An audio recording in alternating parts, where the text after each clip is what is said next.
நாம் அல்லாஹ்வுடைய கிருபையினால் முதலாவது அமர்வில் விடை 9 சூரியன் மறைந்த பிறகு அரபாவிலிருந்து முஸ்தலிஃபாவை நோக்கி அரபாவில் தங்குவதை பற்றி பார்த்தோம். விடை 9 சூரியன் மறைந்த பிறகு விடை 10 ஸ்டார்ட் ஆயிடும்.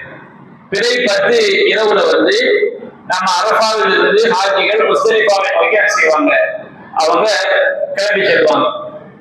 இப்ப நாம அரபாவில் இருந்து ரசூல் ஸல்லல்லாஹு அலைஹி வஸல்லம் அவங்க சூரியன் மறைந்ததும் விடை 10 இரவுல முஸ்தலிஃபாவுக்கு போய் முஸ்தலிஃபாவிற்கு அங்கு ஒரு பாங்கு சொல்லி அடுத்து இகாம சொல்லி மகரிப் தொழுதாங்க.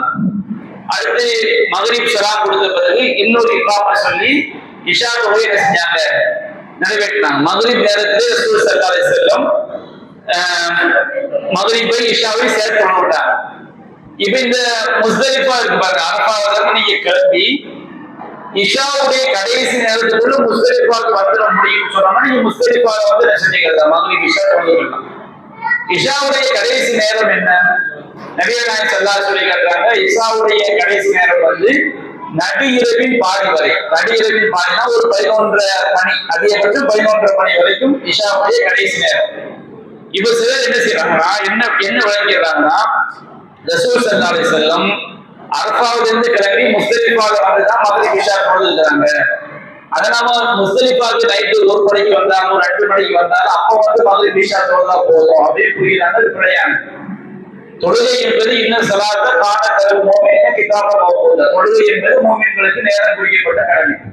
அப்போ அரபாவில் இருந்து முஸ்தலிஃபாவை கிளம்பும் பொழுது நாம முஸ்தலிஃபாவுக்கு சேர்ந்துருவோம் அப்படிங்கிற சூழல் இருந்துச்சுன்னா நாம முஸ்தலிஃபாவில் மகரிபை இஷாவை சேர்த்து கொள்ளுறோம். இல்ல நாம முஸ்தலிஃபாவை போய் சேர்றதுக்குள்ள என்ன செஞ்சிடும், இஷா தொழுகையினுடைய பக்கம் முடிஞ்சு போயிடும், 12 மணி ஆயிரும், 1 மணி ஆயிரும் அப்படின்னு எடுத்து சொன்னோம்னா நம்ம அரபாவிலே என்ன செஞ்சிடணும், மகரிப் இஷாவை தொழுது. நமக்கு எந்த இடத்துல வாய்ப்பு கிடைக்குதோ அந்த இடத்துல மகரிப் இஷாவை நம்ம தொழுதுறோம். தொழுகை என்ன செய்யக்கூடாது, அந்த வக்தை விட நாம தாமதப்படுத்தக்கூடாது. மகரிப் இஷாவை தொழுவதற்கு நமக்கு நைட்டு 11:30 மணி வரைக்கும் நேரம் இருக்கு. இப்ப நாம முஸ்தலிஃபாவுக்கு வந்துட்டோம், மகரிப் இஷாவை தொழுதுட்டோம்.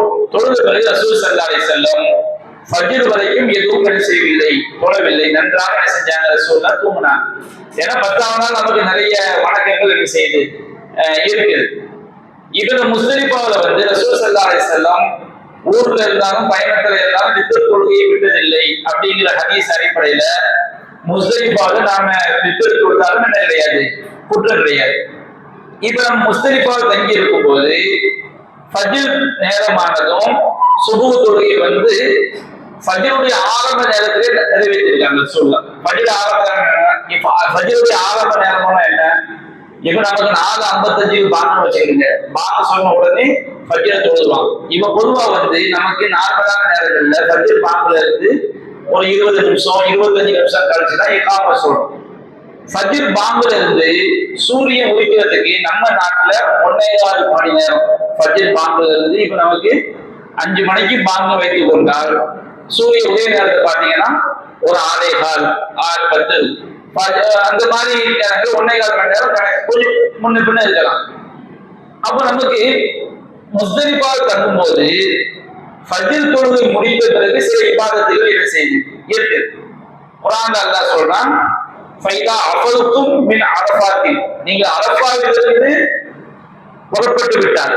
அரஃபாவில் எங்க புறப்படுறோம், முஸ்தலிஃபா. ஃபதுகுருல்லாஹ இன்தல் மஷ்அரில் ஹராம், மஷ்அருல் ஹராமில் அல்லாஹ்வை நினைவு கூறுங்கள் அப்படின்னு அல்லாஹ் உத்தரவு குர்ஆன்ல ஹாஜிகளுக்கு அல்லாஹ் சொல்றான். நீங்க அரஃபாவில இருந்து கிளம்பிட்டோம்னா மஷ்அருல் ஹராம்ல அல்லாஹ்வை நீங்க நினைவு கூறுங்க. மஷ்அருல் ஹராம் என்பது முஸ்தலிஃபா. முஸ்தலிஃபால ஒரு மஷ்அருல் ஹராம் என்ற ஒரு இடம் இருக்கிறது. அது ஒரு பள்ளியும் இன்றைக்கு மஷ்அருல் ஹராம் ஒரு பள்ளிவாசலும் செய்யப்பட்டிருக்கிறது, கட்டப்பட்டிருக்கிறது. அப்ப நமக்கு அல்லாஹ்வுடைய உத்தரவு ரசூலுல்லாஹ் முஸ்தலிஃபாவில் தங்குவதும் மஷ்அருல் ஹராம் அல்லாஹ்வுடைய உத்தரவு நிறைவேற்றிருக்கிறார்.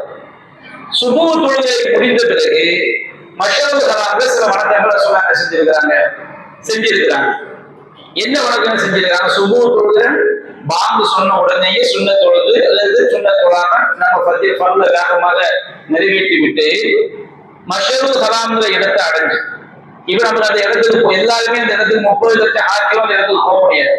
கொஞ்சம் பேர் தான் செய்ய முடியும், போக முடியும். அப்ப நாம சுபு தொழுகையை முஸ்லிஃபா தொழுது முடிச்சோம்னா நாம் இருக்கக்கூடிய இடத்திலேயே இருந்து அது மஷருல் ஹராமுக்கு போக முடிஞ்சு அந்த இடத்துக்கு போய் நபிகள் நாயகம் ஸல்லல்லாஹு அலைஹி வஸல்லம் கிப்லாவை முன்னோக்கி அல்லாஹ்விடம் தன்னுடைய தேவைகளை கேட்டிருக்கிறாங்க. நாம கேட்க வேண்டும் என்ன செஞ்சிருக்காங்க, உத்தரவிட்டிருக்காங்க.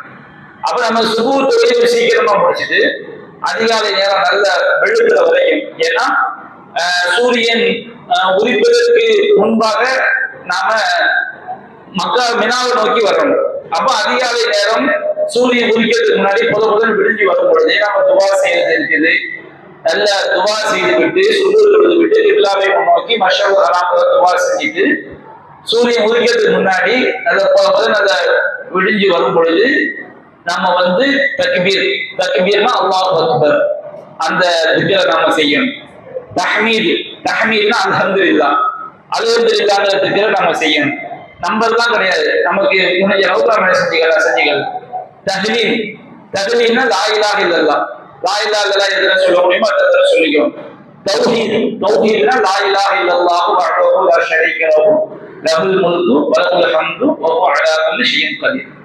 இந்த திக்ர்கள்ல ரசூல் அதிகமாக செஞ்சிருக்கிறாங்க. அப்ப நம்ம பிறை 10 முஸ்தலிஃபாவுல தந்துரும்.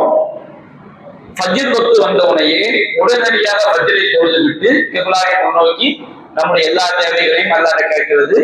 கேட்ட பிறகு தக்பீர், அல்லாஹ் அக்பர், அல்ஹம்துலில்லாஹ், லா இலாஹ இல்லல்லாஹ், லா இலாஹ இல்லல்லாஹு வஹ்தஹு லா ஷரீக லஹு லஹுல் முல்கு வ லஹுல் ஹம்து வ ஹுவ அலா குல்லி ஷைஇன் கதீர்.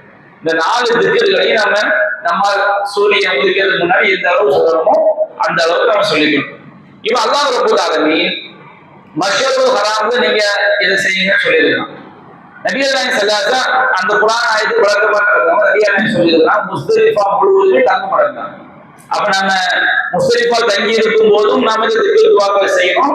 சுபு முடிச்ச பிறகு கிப்லா முன்னோக்கி துஆ செஞ்சுட்டு இந்த திக்ர் துஆக்களை செய்யணும். அப்ப நம்ம சூரிய உதிக்கிறதுக்கு முன்னாடி திரும்ப நம்ம எங்க வர்றோம், மினாவுக்கு வர்றோம்.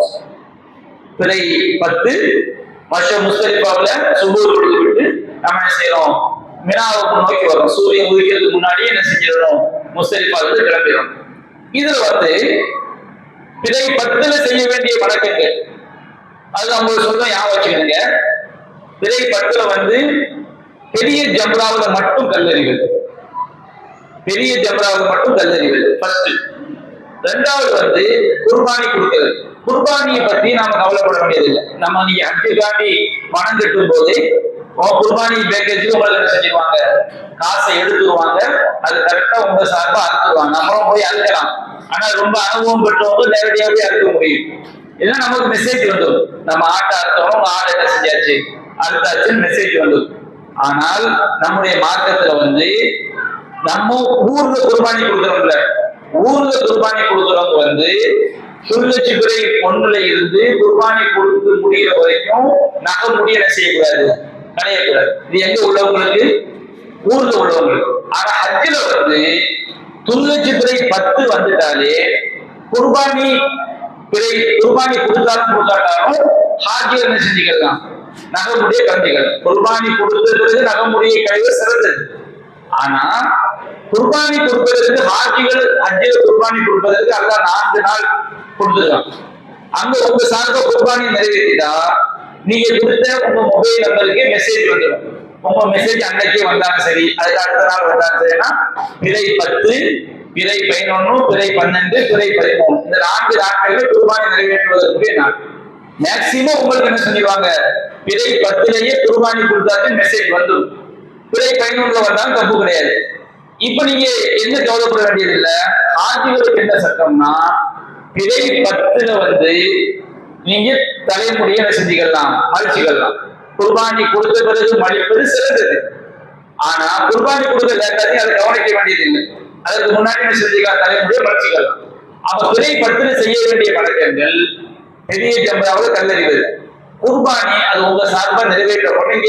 அது ஒரு நம்ம செய்ய வேண்டிய வணக்கமா இருந்தாலும் நம்ம சார்பாக அரசாங்கமே செஞ்சிடும். ரசூல் ஸல்லல்லாஹு அலைஹி வஸல்லம் அவங்க மனைவிமார்கள் சார்பாக அவங்க குர்பானி கொடுத்திருக்கிறாங்க. அதனால நாம் அந்த குர்பானியை பத்தி கவலைப்பட வேண்டியது நம்ம சார்பாக செய்யப்பட்டோம். இன்னொரு வழங்கிருங்க, சிலருக்கு என்ன சந்தேகம், நம்ம ஊர்ல குர்பானி கொடுத்தா ஹஜ்ஜில கொடுக்கணுமா? அதுக்கு இதுக்கு எந்த சம்பந்தமும் கிடையாது. ஊர்ல கொடுக்கக்கூடிய குர்பானி என்பது நமக்கு வலியுறுத்தப்பட்ட சுன்னத்து. ஹஜ்ஜில கொடுக்க வேண்டிய குர்பானி என்பது ஒவ்வொருவருமே குர்பானி கொடுத்தோம். இப்போ ஒரு கணவன் மனைவி பிள்ளை 3 பேர் ஹஜ்ஜுக்கு போனா வச்சுருங்க, இந்த 3 பேர் சார்பாகவும் குர்பானி கொடுத்தாங்க. நம்ம ஊருக்கு அப்படி கிடையாது. ஊர்ல ஒரு ஆட்டை அறுத்துட்டாங்கனாலே அந்த ஒரு குடும்பத்துக்கு அந்த ஒரு ஆடு போதுமானது. ஒரு மாட்டை அறுத்து ஒரு மாட்டுல பங்கு சேர்றோம், அதிகபட்சம் 7 பங்கு. ஒரு பங்கு என்பது ஊர்ல ஒரு குடும்பத்துக்கு. ஆனா ஹஜ்ஜில் அப்படி கிடையாது. ஹஜ்ஜில் ஒரு பங்கு என்பது ஒரு ஆளுக்கு. எல்லோருமே என்ன செஞ்சாகணும், குர்பானி கொடுத்தாகணும். தமத்துவ முறையில ஹஜ்ஜி செய்வது என்பது குர்பானி என்பது கட்டாயம். அல்லாஹ்வுக்கு நன்றி செலுத்துவதற்காக நமக்கு இந்த தமத்துவ முறையில ஹஜ்ஜி செய்யக்கூடிய சட்டத்தை அல்லாஹ் தந்ததுக்காண்டி அல்லாஹ்வுக்கு நன்றி செலுத்துவதற்காக குர்பானி கொடுப்பது கட்டாயம். அல்லாஹ் சொல்லி காட்டுறான், ஃபமன் தமத்தஅ பில் உம்ரத்தி இலல் ஹஜ்ஜி ஃபமஸ்தைஸர மினல் ஹஜ்ஜி. யார் தமத்துவ முறையில் ஹஜ்ஜையும் உம்ராவையும் நிறைவேற்றுகிறார்களோ அவர்கள் தங்களால் இயன்ற பலிப்பிராணியை குர்பானி கொடுக்கணும். அது ஒட்டகமா இருக்கலாம், அல்லது ஆடா இருக்கலாம், அல்லது மாடாக இருக்கலாம், அல்லது ஆடு என்றால் ஒருவருக்கு ஒன்றுதான். மாடா இருக்கணும்னா ஒரு மாட்டுல என்ன செஞ்சுக்கலாம், அதிகபட்சம் 7 நபர்கள் கூட்டு சேர்ந்துக்கலாம். 2 பேர் சேர்ந்து ஒரு மாட்டை கொடுக்கலாம், 3 பேர் சேர்ந்து ஒரு மாட்டை கொடுக்கலாம், அதிகபட்சம் 7 நபர்கள் ஒன்று சேர்ந்துக்கலாம். ஒட்டகத்திலே அதிகபட்சம் 7 நபர்கள் ஒன்று சேர்ந்துக்கலாம். அப்ப நாம பிறை 10ல பெரிய ஜம்ராவுல கல்லறிவது குர்பானி வணங்க தனியா வச்சுன்னா நிறைவேற்றப்பட்டோம். அடுத்து தலையை மழிப்பது, அடுத்து சஃபா மர்வாவுக்கு மத்தியில என்ன செய்யறது, கஅபாவை தவாஃப் செய்யறது, சஃபா மர்வாவுக்கு மத்தியில சஈ செய்கிறது. அப்ப இந்த 3 மட்டும் வச்சுக்கோங்க. பெரிய ஜம்ராவுல கல்லறிவது பிறை 10ல பெரிய ஜம்ராவுல கல்லறிவது, அடுத்து தலையை மழிப்பது, அடுத்து தவாஃபு சஈ சேர்ந்து 1. இந்த 10ஆம் நாள் கணக்கு மதிப்பாங்க. ரசூல் ஸல்லல்லாஹு அலைஹி வஸல்லம் முடியாதவங்களுக்கு, பெண்கள், பலவீனமான பெண்கள், குழந்தைகள் அல்லது முதியவர்கள், இவங்க நம்ம முஸ்தலிஃபால பிறை 10ல தங்கி இருக்கிறோம். முஸ்தலிஃபாவில இருந்து மினாக்கு எப்போ கிளம்பணும், சூரியன் உதிக்கிறதுக்கு ஃபஜ்ர் தொழுது சூரியன் உதயமாவதற்கு முன்பாக முஸ்தலிஃபாவில மினாவுக்கு கிளம்பணும் 10ஆம் நாள் வணக்கங்களை செய்யறதுக்காண்டி. ஆனா பலவீனமானவங்களுக்கு என்ன ரசூல் என்ன அர்த்தம் கொடுக்குறாங்கன்னா, முஸ்தலிஃபாவில தங்கி இருக்கக்கூடிய அந்த பிறை 10 இரவுல சந்திரன் மறைந்தவுடன்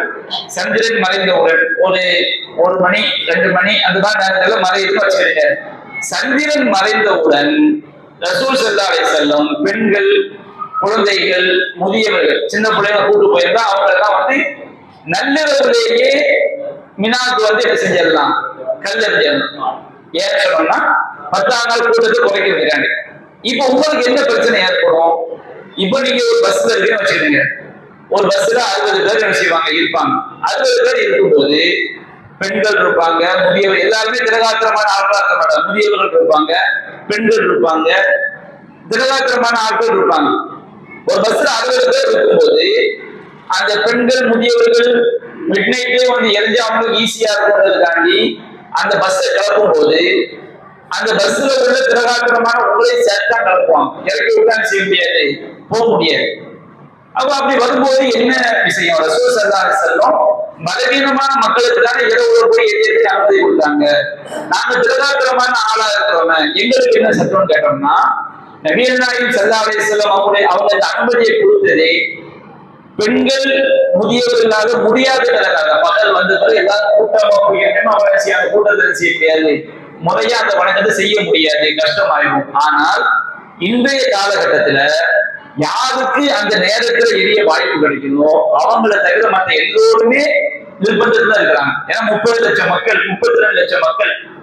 நீங்க பாத்தீங்கன்னா கல்லறியல் இடத்துக்கு நிறைய முதல் தரைத்தளம், முதல் தளம், 2வது தளம், நீங்க எந்த பாதை, ஒரு சில பாதைகள் நேர தரைத்தளத்துல கொண்டு போய் சேரும், ஒரு சில பாதையை நேரம் முதல் தளத்துல கொண்டு போய் சேரும், ஒரு சில பாதையை நேரம் 2ஆம் தளத்துல கொண்டு போய் சேரும். எவ்வளவு தளத்துல போய் சேர்த்தாலும் அன்னைக்கு பயங்கர நெருக்கடியா என்ன செய்யும் இருக்கு. அப்ப அதனால உங்களை இரவு நேரத்திலே அந்த பெண்களோடு சேர்த்து நீங்களும் கிளம்பி வந்துட்டீங்க, தப்பு கிடையாது. இரவுல நம்ம என்ன செஞ்சுக்கலாம், அங்க நாம கல் எறிஞ்சுக்கலாம். ஆனால் இந்த முஸ்தலிஃபா தங்கும்போது திக்ர் துஆக்கெல்லாம் செய்யப்பட்டு பாருங்க, நம்ம இரவு தங்கும்போது என்ன செஞ்சுக்கலாம், அல்லாஹ்வுடைய உத்தரவுப்படி நீங்க அரஃபாவுல கிளம்பி விட்டால் அரஃபாவுல கிளம்பி நம்ம நைட்லயே முஸ்தலிஃபா வந்துடுறோம். வந்துட்டா நாம அந்த திக்ர் துஆக்களை நம்ம செஞ்சுட்டாலே, கிப்லா முறை துஆ செஞ்சுட்டாலே நம்ம அந்த கடமை நிறைவேற்றி ஆயிடும். ஃபஜ்ருக்கு பிறகு நபியல்லாஹ் செஞ்ச மாதிரி வாய்ப்புகள் இருக்கு, என்ன செஞ்சுக்கலாம். இது நம்ம மனசுல வச்சுக்கணும். இப்ப நம்ம முஸ்தலிஃபாவுல இருந்து மினாவை நோக்கி சூரியன் உதிக்கிறதுக்கு முன்னாடி கிளம்பும் போது முஸ்தலிஃபாவுல நீங்க கல்ல என்ன செஞ்சுக்கலாம், பறக்கிக்கலாம். அல்லது மினாவுக்குள்ள நீங்க என்ன செஞ்சுக்கலாம், கற்களை என்ன செய்யலாம், நம்ம பிறை 10 7 கல் மட்டும் நாம எரிவதற்காக எடுத்துக்கொண்டால் போதுமானது. பிறை 10 நமக்கு பெரிய ஜம்ராவில மட்டும்தான் நம்ம என்ன செய்யணும், கல்லெறியணும். முஸ்தலிஃபால மினாவுக்குள் நுழையும் போது இடது புறமா என்ன செய்யுது, பெரிய ஜம்ரா இருக்குது. இப்போ நீங்க பாத்தீங்கன்னு சொன்னோம்னா சின்ன ஜம்ரா, இது ஜம்ரத்துல் சுக்ரான்னு சொல்லுவாங்க, சிறிய தூண். சைத்தானுக்கு கல்லெறிதல் அப்படின்னு நம்ம தமிழ்ல நாம பழக்கப்பட்டிருக்கோம். அந்த வார்த்தை குர்ஆன் சுன்னாவுல என்ன செய்யப்படல, சொல்லப்படல. இப்ராஹிம் நபி காலத்துல இந்த இடங்களை சைத்தானுக்கு எரிஞ்சாங்க. இப்ப நாம அது ஒரு வணக்கம். குர்ஆன்ல அல்லாஹ் சொல்லும்போது ஃபத்குருல்லாஹ, இந்த கல்லெறிதல் வணக்கத்தை பற்றி சூரத்துல் பக்ரால அல்லாஹ் சொல்றான். ஃபத்குருல்லாஹ ஃபி அய்யாமி மஅதூதா, குறிப்பிட்ட நாட்களே அல்லாஹ்வை நினைவு கூறுங்கள் அப்படின்னு அல்லாஹ் சொல்லி காட்டுறான். அப்ப பிறை 10 3 ஜம்ரா இருக்குது. 3 ஜம்ராவுல நாம பெரிய ஜம்ராவை மட்டும் கல்லெறிய போறோம். அப்ப பெரிய ஜம்ராவுல கல்லெறியும் போது இப்போ நீங்க இது தரைத்தளம் வச்சுக்கோங்க, உங்களை இந்த கொண்டும் சேர்த்துரும். அதுக்கப்புறம் 10 தளத்திலாக மேல போய் எரிவாங்க. அந்த கல்லு எரியக்கூடிய கல்லு கீழே போய் தாய்க்கு போய் சேர்ந்து எல்லாமே பக்காவா செஞ்சு வச்சிருக்காங்க. முதல் தளத்தை இருந்தாலும் சரி, நம்ம தரைத்தளம், முதல் தளம், 2ஆவது தளம் எங்கிருந்து இருந்தாலும் அந்த கல் என்ன செய்யும், அதுக்குரிய வழியா கீழே போயிடும். இப்ப நம்ம 7 கல் என்ன செஞ்சுக்கிறோம், முஸ்தலிஃபாவை பறிக்கிறோம். ரசூலுல்லாஹ் மினாவை என்ன செஞ்சுக்கிட்டாங்க, பறிக்கிட்டாங்க. அந்த கற்களை பொறுத்த வரைக்கும் நபியல்லாஹ் ஸல்லல்லாஹு அலைஹி வஸல்லம் கடுமையான எச்சரிக்கை பண்ணியிருக்கிறாங்க. அந்த கல்லு ரசூலுல்லாஹ் சொல்லும் போது லா தகுலு ஃபீ தீனிக்கும், உங்கள் மார்க்கத்துல வரம்பு மீறாதீங்க. உங்களுக்கு முன்பார்ந்த வேதக்காரர்கள் யூத நசாராக்கள் நாசமா போனாலும் வரம்பு மீறினதுனாலதான். அப்ப நம்ம ரசூலுல்லாஹ் எதுக்கு இந்த வார்த்தை சொல்றாங்கன்னா, எரியக்கூடிய கல்லு இந்த அளவுக்கு பெரிய சைஸாவும் இருக்கக்கூடாது, இந்த அளவுக்கு குட்டி சைஸாவும் இருக்கக்கூடாது. ரெண்டுக்கும் நடுவுல நடுத்தரமான கல்லா, ஒரு சுண்டல் சைஸ்ல, ஒரு பெரிய புளிய மூட்டை சைஸ்ல அந்த கல்லை என்ன செஞ்சுக்கணும், 7 கற்களை நாம் என்ன செய்ய வேண்டும், எடுத்துக்கொள்ள வேண்டும். இதை சொல்ல கடுமையான உத்தரவு. இன்னைக்கு சில ஆட்கள் இது ஒரு வணக்கம், அல்லாஹ்வை திக்ர் செய்யக்கூடிய வணக்கம் என்பதை மறந்து என்ன பண்ணிடுறாங்கன்னு சொன்னோம்னா, அவங்க செருப்பு விட்டு எறிகிறது, பாட்டில விட்டு எறிகிறது, சைத்தான கல்லெடுத்து எறிகிறவங்க இவங்க சைத்தானா மாறிடுறாங்க. இது அப்படி கிடையாது, இது ஒரு வணக்கம். சைத்தானை எரிவது கிடையாது, இது ஒரு வணக்கம். ஒவ்வொரு கல்லை எரியும் போதும் நாம என்ன செய்யணும், பிஸ்மில்லான்னு சொல்லிட்டு அல்லாஹ் அக்பர். இந்த ரவுண்ட் போட்டுறாங்க பாருங்க. இந்த ரவுண்ட் எதுக்குன்னா, இந்த தூண்ல போய் படணுங்கிற கட்டாயம் கிடையாது. இந்த ரவுண்டுக்குள்ள நம்ம போய் எரியக்கூடிய கல் என்ன செய்யணும், போய் விடணும். விழுந்துதான் போதுமானது. அப்போ நீங்க ஒரு கல் 7 கல் எறிகிறீங்க, எரியும் போது ரவுண்டுக்கு வெளியே விழுந்துன்னு வச்சுருங்க. கவனமா எரியணும். ரவுண்டுக்கு வெளியே விழுந்துட்டுன்னா நம்ம அது கல் எரிஞ்சுதான் என்ன செய்யாது ஆக. அந்த மாதிரி நேரத்துல மட்டும் கூட ஒரு கல் எடுத்துக்கணும். அதே மாதிரி சில நேரத்துல மறந்துடுச்சு நம்ம எத்தனை எரிஞ்சிருக்கிறோம்னு சொல்லி, எண்ணிக்கையில கரெக்டா இருக்கணும், பொறுப்போக்கா இருக்கக்கூடாது. இப்ப 5ஆ 6ஆ 4ஆ 5ஆ 2ஆ 3ஆ சந்தேகம் வரும்போது, சந்தேகம் வந்தா மட்டும் எண்ணிக்கை சூழலாக நம்பர் சொன்னா நம்மளுக்கு அந்த நம்பருக்கு பேண்டலா இருக்கும். ஒரு சந்தேகம் வந்தா மட்டும் தொழுகைக்குள்ள சட்டம். இப்ப நமக்கு 2ஆ 3ஆ சந்தேகம் வச்சுக்கிடுங்க. ரசூலுல்லாஹ் செய்யறாங்க, ஒபுனி அலா மஸ்தைகன, உனக்கு உறுதியானதை மீது நீ கட்ட வேண்டும். அப்ப 2ஆ 3ஆ சந்தேகம் வந்தா உறுதியானது எத்தனை, 2 முடிவெடுத்துட்டு 3 நம்பர்ல என்ன செஞ்சுக்கணும், ஏற்று கொள்ள வேண்டும். அப்ப நம்ம எரியக்கூடிய கல்வி தூண்ல படணுங்கிற கட்டாயம் இல்லை. இந்த எங்க விழுந்தாலும் என்ன இல்லை, பிரச்சனை கிடையாது. இப்ப நாம பிறை 10 கல்லெறியும் போது நம்ம நம்முடைய வலதுபுறம் வினாவை நோக்கியும் இடதுபுறம் மக்காவை நோக்கியும் இருக்கிற மாதிரி அந்த கல்லெறி செய்யணும், எரியும். ஒவ்வொரு கல்லை எரியுமா அல்லாஹ் அக்பர் அல்லாஹ் அக்பர் அல்லாஹ் அக்பர், ஒவ்வொரு கல்லையும் நாம அல்லாஹ் அக்பர் சொல்லி என்ன செய்யணும், அந்த கல்லை எரியும். இந்த கல்லை எரிஞ்சு முடிஞ்ச பிறகு நாம 10வது நாள்ல, நான் சொல்றது 10வது நாள்ல கல்லை எரிஞ்சு முடிஞ்ச பிறகு கிப்லாவை முன்னோக்கி இரு கைகளை உயர்த்தி நீண்ட நேரம் துவா செய்யும். மற்ற நாட்கள்ல இந்த துவா, இந்த பெரிய கம்ராவில் கல்லெறிஞ்சு துவா வர, அதை வரும்போது நான் விளக்குறேன். 10வது நாள் சொல்லிட்டு இருக்கிறேன். 7 கல்ல எரிஞ்சு முடிஞ்ச பிறகு கிப்லாவை முன்னோக்கி நம்ம நீண்ட நேரம், உங்களுக்கு நீண்ட நேரம் துவா செய்யணும். அந்த கற்கள் நம்ம சொன்ன அளவுல, அதாவது சுண்டி விளையாடக்கூடிய அளவுக்கு சின்ன கல்லா இருக்கும். இரவுலேயே வினாவுக்கு போனவங்க, நிர்பந்தத்துல இரவுலேயே வினாவுக்கு போனவங்க இரவுலேயே செஞ்சுக்கலாம், எரிந்து கொள்ளலாம். இப்ப நம்ம 10வது நாள் பெரிய ஜம்ராவுல கல் எறிஞ்சதோட நமக்கு தல்பியாவை நம்ம நிப்பாட்டி, அதுக்கு தல்பியா சொல்ல என்ன கிடையாது, அவசியம் கிடையாது. அதோட தல்பியாவை நம்ம நிப்பாட்டிக்கிறோம். ஹஜ்ஜி காண்டி இஹ்ராம் கட்டும் போது, உம்ரா காண்டி இஹ்ராம் கட்டின பிறகு தல்பியா ஏதோ நிப்பாட்டிக்கிறோம். மக்காவுடைய கட்டிடங்களை பார்த்ததோட அல்லது காபாவை பார்த்ததோட நம்ம தல்பியா நிப்பாட்டிக்கிறோம். ஹஜ்ஜி காண்டி இஹ்ராம் கட்டின பிறகு தல்பியா நம்ம எங்க நிப்பாட்டுறோம், 10வது நாள் பெரிய ஜம்ராவுல பெரிய தூண்ல கல் எறிஞ்சதோட நம்ம என்ன செஞ்சுக்கிறோம், தல்பியாவை நாம நிப்பாட்டிக்கிறோம். இப்ப நாம 10வது நாள் செய்ய வேண்டிய வணக்கங்கள் அவங்களுக்கு சொன்னேன். ஒண்ணு பெரிய ஜம்ராவுல கல்லெறியது, 2வது குர்பானி தனி, 2வது தலையை மடிக்கிறது, 3, 4 இந்த 2ஐயும் சேர்த்து தவாப் செய்யறது, சரி செய்யறது, இந்த 2ம் சேர்த்து 1ன்னு வச்சுக்கிறீங்க. இந்த 3, அதாவது பெரிய ஜம்ராவுல கல்லெறிவது, 2வது தலையை மடிப்பது, 3வது தவாஃபு சை செய்வது. தவாஃபு சையும் சேர்த்து நான் 3ங்கிற நம்பர் தான் கொடுக்குறேன் விளங்குறதுக்காக. 10வது நாள் செய்ய வேண்டிய இந்த வணக்கங்களை சூரியன் மறையறதுக்குள்ள செஞ்சு முடிக்கணும். எதுக்குள்ள செஞ்சு முடிக்கணும், சூரியன் மறையறதுக்குள்ள. நம்முடைய தரப்புல பொறுப்பு இல்லாம நமக்கு எரிவது, நம்ம அந்த வணக்கங்களை செஞ்சு முடிக்கிறது வாய்ப்பு இல்லைன்னு சொன்னோம்னா இரவு ஆனாலும் என்ன கிடையாது, பிரச்சனை கிடையாது. இப்போ இந்த 3 வணக்கங்கள்ல ஏதாவது 2 வணக்கத்தை முடிச்சிட்டோம்னா நம்ம இஹ்ராம்ல இருந்து முதல் விடுதலை நமக்கு கிடைக்குது. இஹ்ராம்ல முதல் விடுதலை என்ன அர்த்தம், இப்போ 3ல ஏதாவது 2னா என்ன அர்த்தம், இப்போ ஒரு ஆளு தவாஃபும் சையும் சேர்த்து 1 தான், தவாஃபும் சையை முடிச்சு தலையை மடிச்சிட்டாரு. இவர் இஹ்ராம்ல இருந்து என்ன செஞ்சிடலாம், விடுபட்ட பிறகு வீட்டுல அவரு ரூம்ல போய் நார்மல் ட்ரெஸ்ஸுக்கு நறுமணம் பூசி கல்லெறிஞ்சா தப்பு கிடையாது. ஒரு ஆள் கல்லெறிஞ்சிட்டாரு, தலையை மடிச்சிட்டாரு, இவரு எல்லாத்தையுமே முடிச்சுட்டு போய் இஹ்ராம் கலைஞ்சாலும் தப்பு கிடையாது. ஆனா ஏதாவது 2 முடிச்சிட்டீங்கன்னா உங்களுக்கு முதல் விடுதலை கிடைக்குது. எதுல முதல் விடுதலை, இஹ்ராம்ல இருந்து.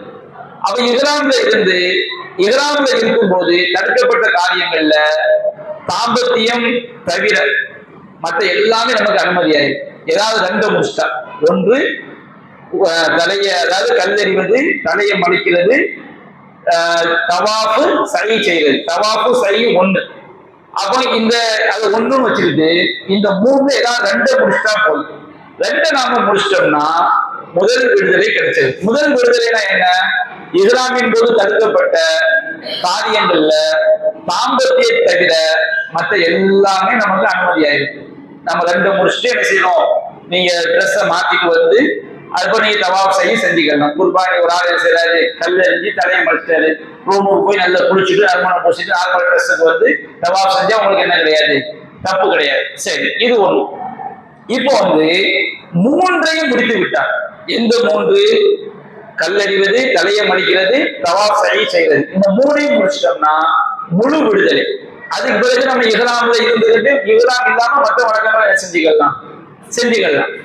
இப்போ இந்த விஷயத்தை நம்ம என்ன செஞ்சுக்கிறோம், விளங்கிக்கிறோம். இப்ப நான் முதல் விடுதலை முழு விடுதலை அப்படிங்கறத விளக்கிட்டேன். அது அல்லாம இப்ப நான் தனித்தனி நம்பர் கொடுக்குறேன். எதுக்கெல்லாம், கல்லெறிவது, தலையை மடிக்கிறது, தவாப் செய்வது 3, சை செய்வது 4. கல்லெறிவது 1, தலையை மடிப்பது 2, தவாப் செய்வது 3, சை செய்வது 4. நான் முதல் விடுதலைக்கு விளக்கும் போது கல்லெறிவது 1, தலையை மடிப்பது 2, தவாஃபும் சையும் சேர்த்து 3, ரெண்டையும் ஒன்னாக்கி அந்த 3ல வந்து 2 முடிச்சுட்டா நமக்கு முதல் விடுதலை, 3ஐயும் முடிச்சுட்டா நமக்கு முழு விடுதலை அப்படின்னு சொன்ன. இப்ப இன்னொரு நோக்கத்துக்காண்டி 4 நம்பர் கொடுக்குறேன். என்ன நம்பரு? 1 கல்லெறிவது, 2வது தலையை மடிப்பது, 3வது தவாப் செய்வது, 4வது சை செய்வது. இந்த 4 நம்பர் எது கொடுக்குறேன்னா 10வது நாள் வந்து இந்த வணக்கங்களை எதையும் நாம முற்படுத்தி பிற்படுத்தி செஞ்சுக்கலாம். வரிசை என்ன? வரிசை என்பது முதல்ல என்ன செய்யணும்? கல்லெறியணும். அடுத்து குர்பானி நம்ம சார்பா கொடுத்துருவாங்க. அடுத்து என்ன செய்யணும்? தலையை மடிக்கணும். அடுத்து தவாப் செய்யணும். அடுத்து சை செய்யணும். ஆனா நமக்கு 10வது நாள் மட்டும் இந்த வணக்கங்களை வந்து மாற்றி மாற்றி செய்வதற்கு நபிகள் நாயகம் ஸல்லல்லாஹு அலைஹி வஸல்லம் அனுமதி கொடுத்திருக்கிறார். ஒரு சஹாபி ரசூலுல்லாஹி வந்து கேட்கிறார், அல்லாஹ்வின் தூதரே, நான் கல்லெறிவதற்கு முன்பே குர்பானி கொடுத்து விட்டேன் அப்படிங்கிறார். கல்லெறிவதற்கு முன்னாடி என்ன செஞ்சாரு? அவருக்கு என்ன முதல்ல கல்லெறியணும், அதுக்கப்புறம் தான் குர்பானி கொடுக்கணும். அவர் கல்லெறிவதற்கு முன்பே குர்பானி கொடுத்துட்டாங்க.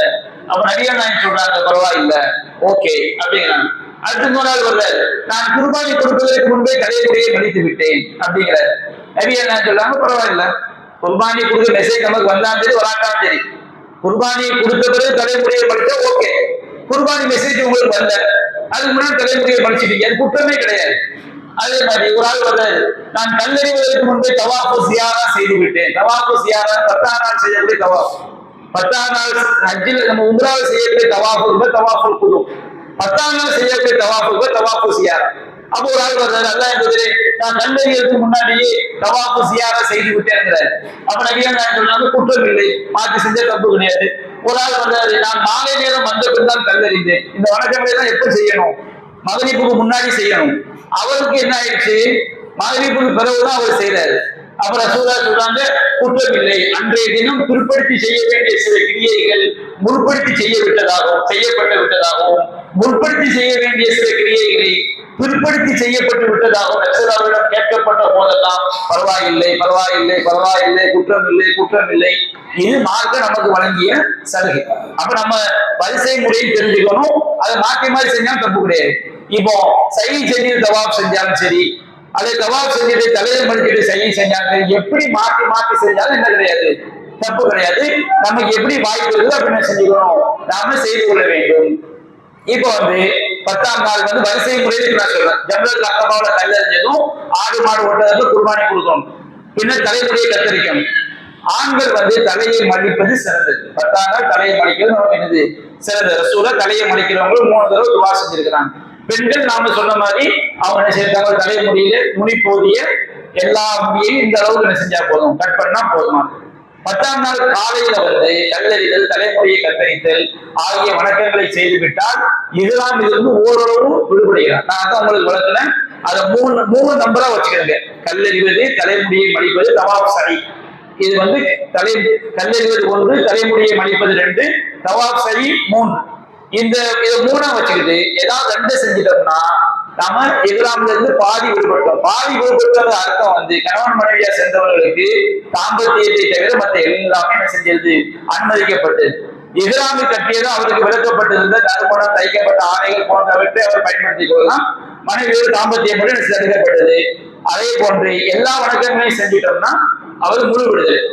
10ஆம் நாள் நம்ம செய்யக்கூடிய தவாஃபுக்கு பேரு தவாஃபு ஜியாரா, தவாஃபு இஃபாதா. 10ஆம் நாள் அன்று மினாவுல ஜம்ரத்துல் அக்கபாவுல கல்லெறிஞ்சு குர்பானி கொடுத்த பிறகு தலையை மடித்த பின் மக்காவிற்கு புறப்பட்டு சென்று தவாஃபுல் இஃபாதா தவாஃப் செய்யணும். இது தவாஃபுல் இஃபாதா சொல்லுவாங்க, தவாஃபு ஜியாரா சொல்லுவாங்க. இதையெல்லாம் செஞ்ச பிறகு செய்யணும் அவசியம் இல்லை, மாற்றி மாற்றி செஞ்சுக்கலாம். இதுல வந்து நம்ம உம்ராக்கு என்ன சொன்னோம், ஆண்கள் வந்து வலது தோல் பூஜையை வெளிப்படுத்தணும், முதல் 3 சுற்றுகள் ஓடி ஓடி சுத்தணும். இதுக்கு அதெல்லாம் கிடையாது. 10ஆம் நாள் தவாஃப் செய்யும் போது ஆண்கள் தோல் பூஜை மறைச்சுதான் இருக்கணும். 7 சுத்தமும் என்ன செய்யணும், நடந்துதான் சுத்தணும். மற்ற எல்லா சட்டமும் இதுக்குள்ள என்ன செஞ்சிடும், வந்துடும். சஃபா மர்வாவில் என்ன செய்யணும், செய்யணும். இப்போ வந்து நம்ம தவாஃப் 7 தடவை சுத்தி முடிச்ச பிறகு அந்த முத்தமிடுதல் எல்லா சட்டங்களுமே வந்துடும். உம்ராக்கு சொன்னதுதான். அதுக்கு நம்ம என்ன செய்யணும், மகாமி இப்ராஹிம்ல போய் 2 ரக்காத் என்ன செய்யணும், தொழுவோம். மகாமி இப்ராஹிம் தொழுத பிறகு நான் உம்ராக்கு சொல்ல மறந்துட்டேன். ஒரு சகோதரி சுட்டி காட்டினாங்க, இந்த குறிப்புலாம் இருக்குது. என்னன்னா மகாமி இப்ராஹிம் ரக்காத் தொழுத பிறகு அந்த ஜம்சம் தண்ணி வச்சிருப்பாங்க. அந்த ஜம்சம் தண்ணி நம்ம என்ன செய்யலாம், குடிக்கலாம். உம்ராவிலையும் உண்டு, இதுலயும் ஜம்சம் தண்ணியை குடிச்சிக்கலாம். தலையில என்ன செஞ்சுக்கலாம், ஊத்திக்கலாம். இவன் தலையில ஊற்றினா தலைவலி வந்துடும் பயந்தெல்லாம் ஊற்ற வேண்டிய அவசியம் இல்லை. நம்ம சம்சம் தண்ணியை குடிச்சுக்கலாம், தலையில ஊற்றிக்கலாம்.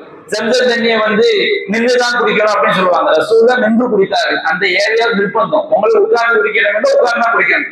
இடம் இல்லை, எல்லாமே கூட்டமா இருக்கு, நின்று குடிக்க தப்பு கிடையாது. ஆனால் ஜம்சம் தண்ணிக்கு பிரத்யோக சட்டம், நின்று குடிக்க வேண்டும் பிரத்யோக சட்டம்லாம் குர்ஆன் சுன்னால கிடையாது. நாம எப்போ குடிச்சாலும் உட்கார்ந்து குடிக்க வாய்ப்பு இருந்தா உட்கார்ந்து என்ன செய்யணும், குடிக்கணும். இப்போ நாம 10ஆம் நாள் வணக்கம் எல்லாத்தையும் முடிச்சுட்டோம் வச்சுக்கிறீங்க. நம்ம இஹ்ராம்ல இருந்து முழுமை என்ன செஞ்சிடலாம், விடுபட்டோம். இப்போ ஒரு கேள்வி வரும், 10ஆம் நாள் தவாஃப் செய்யணும் வச்சுக்கிறீங்க, ஹஜ்ஜே கூடாது. எப்படி அரஃபால் தங்காட்டா ஹஜ்ஜு கூடாதோ அது மாதிரி 10ஆம் நாள் தவாஃப் சரி செய்யாட்டா ஹஜ்ஜே செய்யாது, கூடாது. அல்லாஹ் நமக்கு குர்ஆன்ல இந்த 10ஆம் நாள் தவாஃப ரொம்ப முக்கியமா மற்ற வணக்கங்கள் விடுபட்டா கூட நமக்கு நம்ம அதுக்கு உண்டான பரிகாரம் செஞ்சு ஹஜ்ஜு நமக்கு கூடும். ஆனா அரஃபாவை தங்குறது விடுபட்டுட்டா, 10ஆம் நாள் தவாஃப் விடுபட்டுட்டா அதுக்கு என்ன கிடையாது, ஹஜ்ஜே கூடாம போயிடும். அடுத்த வருஷம் திரும்ப என்ன செய்யணும், ஹஜ்ஜு செய்யணும். இப்ப பெண்களுக்கு 10ஆம் நாள் தவாஃப்ல மற்ற எல்லா வணக்கங்களையும் செய்ய முடியும்.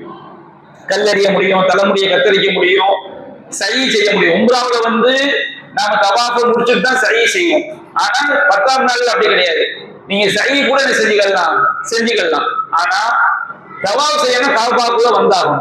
காபாக்குள்ள குளிப்பு கடமையோட மாதவிலக்கு என்ன செய்யக்கூடாது, வரக்கூடாது. அப்ப அவங்களுக்கு பெண்களுக்கு என்ன சட்டம், அவங்க மற்ற எல்லா வணக்கங்களையும் செஞ்சுட்டு அவங்க என்ன செஞ்சுக்கலாம், மாதவிலக்கு தூய்மையான பிறகு இந்த 10ஆம் நாள் தவாஃபை மட்டும் அவங்க செஞ்சுக்கலாம். ரொம்ப நிர்பந்தமா இருக்குது, நமக்கு நாட்கள் இல்ல, நம்ம சீக்கிரம் மக்களாக கூட்டு போயிடுவாங்க, அந்த மாதிரி நிர்பந்தத்துல உள்ள பெண்கள் மட்டும் மாதவிலக்கை தடுக்கிறதுக்கு பயன்படுத்தக்கூடிய மாத்திரையை பயன்படுத்தினா குற்றம் கிடையாது. அதனால நமக்கு இந்த 10ஆம் நாள் தவாஃப் ரொம்ப முக்கியம். அதனால உங்களுக்கு போதிய கால அவகாசம் இருந்துச்சுன்னு வச்சுக்கிறீங்க, நீங்க அந்த மாதிரி மாத்திரைகளை பயன்படுத்தக்கூடாது. போதிய கால அவகாசம் இல்லைன்னு சொன்னோம்னா அந்த மாதிரி மாத்திரைகளை போட்டு உங்களை செஞ்சுக்கலாம். அதை மாதவிலக்கை கொஞ்சம் பிற்படுத்திக்கிட்டு அவங்க தவாஃப் என்ன செஞ்ச முறையாக நிறைவேற்றிக் கொள்ளலாம். அடுத்து இப்போ நமக்கு ஹஜ்ஜு 10ஆம் நாள் வணக்கங்கள் எல்லாம் நமக்கு என்ன செஞ்சிருச்சு, முடிஞ்சிருச்சு. அடுத்து நமக்கு இருக்கக்கூடிய விஷயம் பிறை 11, 12, 13 இந்த 3 நாட்கள் நாம் செய்ய வேண்டிய வணக்கம். 10ஆம் நாள் நம்ம கல்லறிஞ்ச பாருங்க, 10ஆம் நாள் கல்லறியும் போது லுஹருக்கு முன்னாடியே கல்லறியணும். அதுதான் டயம். நமக்கு நிர்பந்தத்துல முடியாமல் லுஹருக்கு பின்னாடியோ சூரியன் மறைஞ்ச பிறகு எந்த தப்பு கிடையாது. ஆனா 10ஆம் நாள் கல்லறிவது பெரிய ஜம்ரால மட்டும்தான். அது எப்ப எரியணும், லுஹருக்கு முன்னாடி எரியணும். ஆனா பிறை 11, 12, 13 மினாவுல நாம தங்கணும். மினாவுல தங்குறது என்பது பகலிலும் மினாவுல தங்கணும், இரவிலும் மினாவுல தங்கணும். இப்ப ஒரு ஆளு நான் பகல்ல மக்காவுக்கு போய்க்கிறேன், இரவுல மட்டும் மினாவுல தங்கியதுன்னா தப்பு கிடையாது. சரி, இரவுல தங்கன்னா எவ்வளவு நேரம் தங்கணும், முழு இரவு தங்கணும் இல்ல, நான் முதல் பாதி இரவு தங்கினாலும் அது மினாவுல தங்கினது ஆயிரும், இறுதி பாதி இரவு தங்கினாலும் மினாவுல தங்கினது ஆயிரும். இப்ப பிறை 11, 12, 13 3 நாட்களுமே மினாவில் தான் தங்க வேண்டும். ஆனால் பகல்ல மக்காவுல தங்கிக்கிட்டு இரவுல மினாவுல தங்கினா என்ன கிடையாது, தப்பு கிடையாது. இப்போ மினாவுல தங்கி இருக்கிற 3 நாட்களுமே லுஹர் தொழுத பிறகு நாம கல்லறியணும். 3 ஜம்ராவிலையும் கல்லறியணும். முதல்ல சின்ன ஜம்ரா, அடுத்து நடுவுல உள்ள ஜம்ரா, அடுத்து பெரிய ஒரு ஜம்ரா. பெரிய ஜம்ரான தூண். 3 ஜம்ராவிலையும் 11, 12, 13 3 நாள் என்ன செய்யணும், கல்லறியணும். எப்ப கல்லறியணும், லுஹர் தொழுகைக்கு பிறகு சூரியன் மறையறதுக்குள்ள. லுஹர் தொழுகைக்கு பிறகு சூரியன் உச்சி சாய்ந்த, லுஹர் தொழுகையில சூரியன் உச்சி சாய்ந்த பிறகு சூரியன் மறையறதுக்குள்ள என்ன செய்யணும், நாம கல்லறி லுஹர் அசரம் முடிச்சுட்டு கூட கல்லறியலாம். அது கல்லறிஞ்சிட்டு கூட என்ன செஞ்சுக்கலாம், லுஹர் அசரம் என்ன செஞ்சுக்கலாம், முடிச்சுக்கலாம். இப்ப இந்த பிறை 11, 12, 13 கல்லறியக்கூடிய சட்டம் என்ன சட்டம் சொன்னோம்னா, முதல்ல சின்ன ஜம்ரா இருக்கு பாருங்க, அதுல கல்லறியணும். 7 கல்லு பிஸ்மில்லா சொல்லி ஆரம்பிச்சு அல்லாஹ் அக்பர், அல்லாஹ் அக்பர் 7 கல்லு என்ன செய்யணும், நாம எரியணும். 7 கல்லு கவனிங்க, இந்த கல் எறியக்கூடிய சுண்ணத்து. 7 கல்லு சின்ன ஜம்ராவில் எரிஞ்ச பிறகு நீங்க வலது புறமா, முதல் சின்ன ஜம்ரால கல் எறிஞ்ச பிறகு வலது புறமா முன்னோக்கி போய் கிப்லா முன்னோக்கி துவா செய்யணும். இது நான் சொல்றது பிறை 11, 12, 13 3 நாளைக்கும். எப்போ, லுஹருக்கு பிறகு. அதே போன்று முதல் சின்ன ஜம்ரால 7 கல் எறிஞ்சிட்டு நமக்கு வலது புறம், வலது கல்ல 7 கல் எறியணும். வலதுபுறமா என்ன செய்யணும், கொஞ்சம் நமக்கு தோதுவான இடத்துல தள்ளி போய் நம்ம கிப்லாவை முன்னோக்கி துவா செய்யணும். அடுத்து வந்து நடுவில் உள்ள ஜம்ராவில் கல் எறியும். அதே கிப்லாவை முன்னோக்கி 7 கல் எரிஞ்சிட்டு நாம என்ன செய்யணும்னா, இங்க வந்து வலதுபுறம் போனோம்ல, இங்க வந்து இடதுபுறமா கிப்லாவை முன்னோக்கி வந்து என்ன செய்யணும், துவா செய்யணும். அதுக்கு பெரிய ஜம்ராவில் கல் எறியும் போது வலதுபுறம் மினா, இடதுபுறம் மக்கா, இப்படி இருக்கிற மாதிரி ரசூலா எழுந்திருக்கிறாங்க. இப்போ உங்களுக்கு என்ன பிரச்சனை வரும், அங்க உள்ள கூட்டத்துல நீங்க கரெக்டா கிப்லாவை முன்னோக்கி எறிகிற மாதிரி உங்களுக்கு வாய்ப்பு கிடைக்குன்னு வச்சுக்கிடுங்க. நீங்க எங்க இருந்தாலும் என்ன செஞ்சுக்கலாம், எரிஞ்சுக்கலாம். எரிஞ்சிட்டு கிப்லாவை முன்னோக்கி துவா செய்யணும். ஆனா சுன்னத்து என்னது, கிப்லாவை முன்னோக்கி 7 கல் எரிஞ்சிட்டு சின்ன ஜம்ராக்கு பிறகு வலதுபுறமா முன்னோக்கி போய் துவா செய்யும். நடுவில் உள்ள ஜம்ராவை எரிஞ்சிட்டு ரசூலா இடதுபுறமா முன்னோக்கி வந்து என்ன செஞ்சிருக்காங்க, துவா செஞ்சிருக்காங்க. பெரிய ஜம்ராவில் கல் எறிஞ்ச பிறகு துவா கிடையாது. ஆனா 10ஆம் நாள்ல வந்து பெரிய ஜம்ராவில் மட்டும்தான் நம்ம என்ன செஞ்சோம், கல் எறிஞ்சிட்டு ரசூலா துவா செஞ்சிருக்காங்க 10ஆம் நாள்ல. 11, 12, 13ல வந்து இந்த 2க்கு தான் துவா. எதுக்கு துவா கிடையாது, பெரிய ஜம்ராவில் கல் எறிய வேணா நம்ம ரூமுக்கு செஞ்சிடலாம், மீனாக்கு வந்துடலாம் கல் எறிஞ்சதோட. இப்ப நீங்க பாத்தீங்கன்னா உங்களுக்கு நபிகள் செஞ்ச மாதிரி செய்ய வாய்ப்பு இல்லைன்னா நம்ம எங்க இருந்தாலும் என்ன செஞ்சுக்கலாம், கல்ல வந்து எரிஞ்சுக்கலாம். சரிங்களா? உங்களுக்கு வர்றதுக்கு ஒரு ரூட்டு, போறதுக்கு ஒரு ரூட் வச்சிருப்பாங்க. அந்த ரூட்ல அதை கரெக்டா அந்த ரூட்டை பார்த்து நீங்க என்ன செஞ்சுக்கலாம், போய்க்கலாம். அங்க போனா உங்களுக்கு விளங்கி. இப்ப வந்து ஜம்ராக்கள்ல கல்லெறியிற முறையை வந்து நம்ம செஞ்சிருக்கிறோம், சொல்லி தந்துருக்கிறோம். இப்போ வந்து ஒரு ஜம்ராவில் வந்து இப்ப நம்ம கல்லெறியக்கூடிய ஒரு சின்ன வீடியோ, இந்த வீடியோ வந்து நமக்கு இந்த எப்படி மக்கள் எரியுறாங்க அப்படிங்கிறத நமக்கு என்ன செய்யும், விளக்கும்.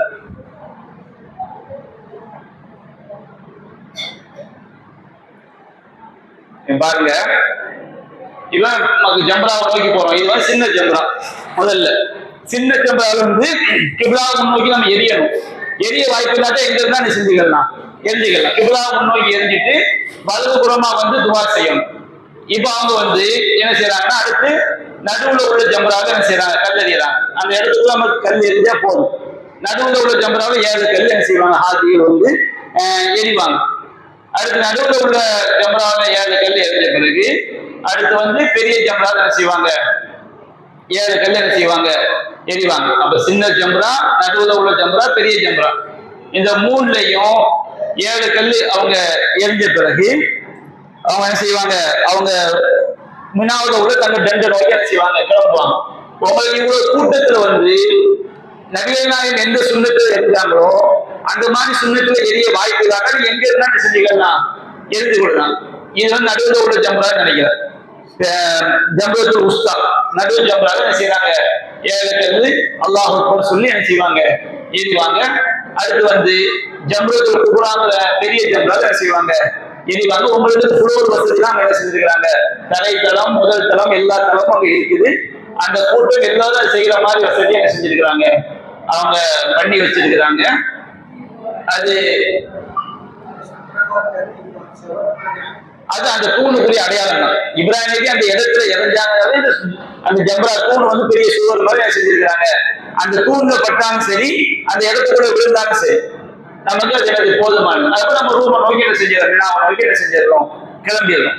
இது வந்து பிறை 11, 12, 13ல வந்து நாம கல்லறிய வேண்டிய நாட்கள். அடுத்து வந்து இப்ப நாம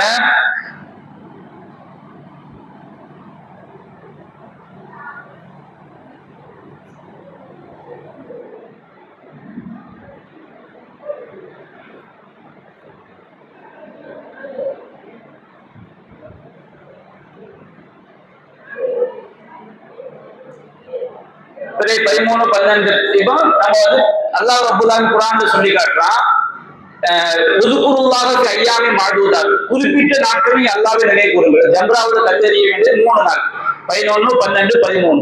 ஃபமன் தஅஜ்ஜல ஃபி யௌமைனி ஃபலா இஸ்ம அலைஹி, யார் வந்து 2 நாட்கள்ல மக்காவை விட்டு கிளம்பிடுவாங்களோ அவங்க மேல குற்றம் இல்லை. அப்போ பிறை 11, 12ல மட்டுமே எரிஞ்சிட்டு நாம 13ல எரியாம கிளம்பலாம். ஆனா 12 நம்ம கிளம்புனா 12ஆம் நாள் நாம எரியும் போது மகரிப்புக்கு முன்னாடி நம்ம எரிஞ்சு முடிச்சிடும்.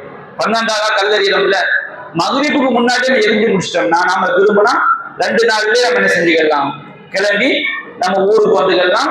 ஹஜ்ஜு முடிஞ்சாச்சு, 2 நாள்லயே நமக்கு ஹஜ்ஜு முடிஞ்சாச்சு. அடுத்து வந்து 12ஆம் நாள் நம்ம மகரிபுக்கு பிறகு இருந்தோம்னா கண்டிப்பா நம்ம மினாவில் எத்தனை நாள் தங்கி இருக்கணும்? 13ஆவது நாள் தங்கி இருந்து 13 முடிச்சுட்டு தான் என்ன செய்யணும் வரணும். இதோட நம்ம ஹஜ்ஜுங்கிற வணக்கம் என்ன செஞ்சது முடிஞ்சது. ஹஜ்ஜுங்கிற வணக்கம் முடிஞ்ச பிறகு அதுக்கு பிறகு உங்களுக்கு மக்காவில் தங்க வேண்டிய நாட்கள் இருந்துச்சுன்னா நாம வந்து மக்காவில எவ்வளவு நாள் தொழுதுக்கலாம். நபியா நான் சொல்லி காட்டுறாங்க, சலாத்துல் ஃபி மஸ்ஜிதி அஃதலு மின் அல்ஃபி ஸலாத்தின் ஃபீமா சிவா. மதீனா பள்ளியில் தொழுவது மற்ற பள்ளியில் தொழுவதை விட 1000 மடங்கு சிறந்தது. இல்லா மஸ்ஜிதுல் ஹராம், காபாவை தவிர. காபாவை தொழுவது அதை விட மஸ்ஜிதுல் நபவியில தொழுவதை விட சிறந்தது. இன்னொரு ஹதீஸ்ல காபாவை தொழுவது உலகத்துல மற்ற பள்ளிகளில் தொழுவதை விட 1,00,000 மடங்கு சிறந்தது ரசூலுல்லாஹி சொல்லி காட்டுறாங்க. அதே போன்று மஸ்ஜிது நபவியில தொழுவது உலகத்தில் உள்ள மற்ற பள்ளிகளில் தொழுவதை விட 1000 மடங்கு சிறந்தது. மஸ்ஜிது அக்ஸாவை தொழுவது உலகத்தில் உள்ள மற்ற பள்ளிகளில் தொழுவதை விட 500 மடங்கு என்ன செஞ்சது சிறந்தது. அப்ப நம்ம காபாவில் தங்கி இருக்கிற காலம் எல்லாம் எவ்வளவு தான் நம்ம என்ன செஞ்சுக்கலாம்? ஃபர்லான தொழுவோம், சுன்னத்தான தொழுவோம். அது போல நஃபிலா நம்ம எவ்வளவு தொழ முடியுமோ தொழுதுக்கலாம்.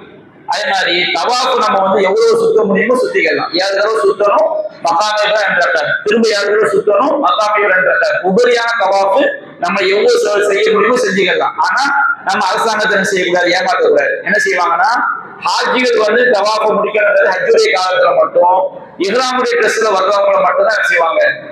அவங்க தவாஃபுக்கு அனுமதிப்பாங்க. நம்ம தவாஃபை சுத்தி முடிச்ச பிறகு நம்ம நார்மல் ட்ரெஸ்ல போகும்போது மேல போங்க, மேல போனா பெருசா சுத்தணும், கீழே சிம்பிளான செஞ்சிடலாம், சுத்திட்டு போயிடலாம். அப்ப மேல போனா பெருசா சுத்தணுன்றதுக்காண்டி அரசாங்கத்தை ஏமாத்துறதுக்காண்டி இஹ்ராம் ட்ரெஸ்ல என்ன செய்வாங்க? போய் சுத்துவாங்க. அது வந்து மார்க்கத்துடைய பார்வையில் பாவம்.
இப்ப காபத்துல்லாவை தவிர மஸ்ஜிது நபவி உட்பட உலகத்துல உள்ள எந்த பள்ளிவாசலா இருந்தாலும் அந்த பள்ளிவாசல்ல வந்து நம்ம சுபூர் தொழுதுட்டோம்னு சொன்னோம்னா சூரியன் உதிக்கிற வரைக்கும் எந்த தொழுகையும் என்ன செய்யக்கூடாது?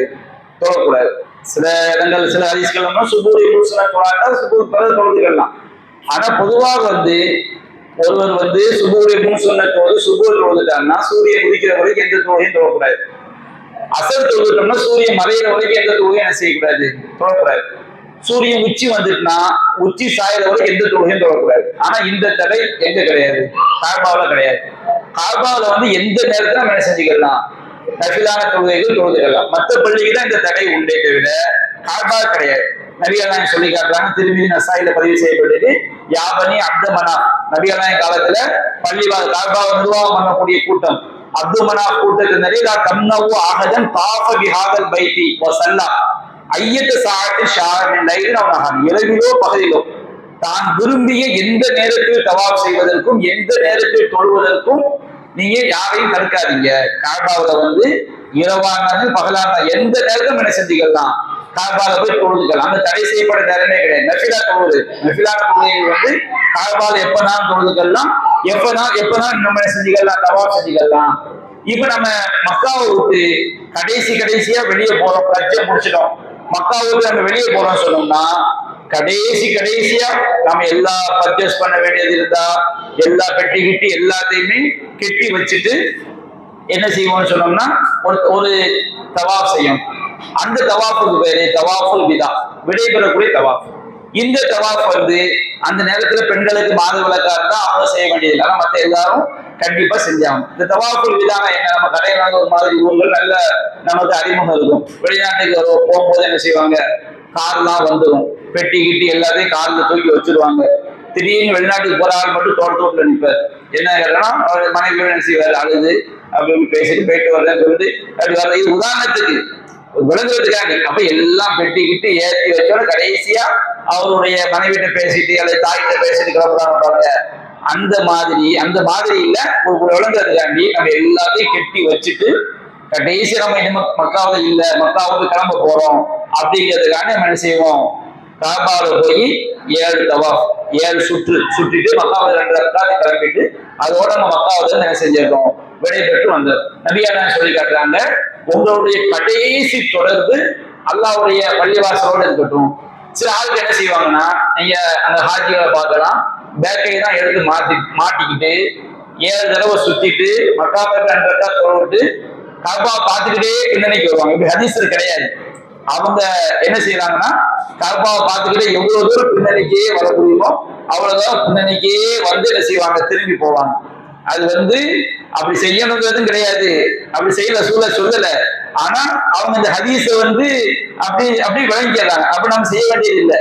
அப்போ நம்ம கடைசியா தவாஃபு விதா என்பது ரொம்ப முக்கியம். ரசூலுல்லாஹ் வந்து கடைசி மக்கா விட்டு கிளம்பும் போது நம்முடைய கடைசி சந்திப்பு இதோட தான் இருக்கணும், காபாவோட தான் செய்யணும் இருக்கணும்.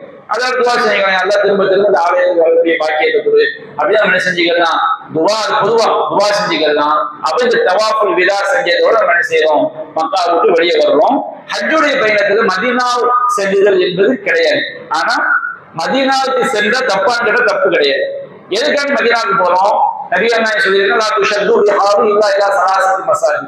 3 பள்ளிவாசலும் புனித பயணம் மேற்கொள்ளும். உலகத்தில் உள்ள எந்த பள்ளியா இருந்தாலும், தகவல் கோட்டையா இருந்தாலும், கூரை கொட்டகையா இருந்தாலும், ஏசி பள்ளியா இருந்தாலும், நீங்க எங்க சொன்னாலும் ஒரே நன்மை தான். 3 பள்ளியை தவிர, ஒண்ணு காபா, இன்னொன்னு மஸ்ஜித் நபவி, இன்னொன்னு மஸ்ஜித் அக்ஸா.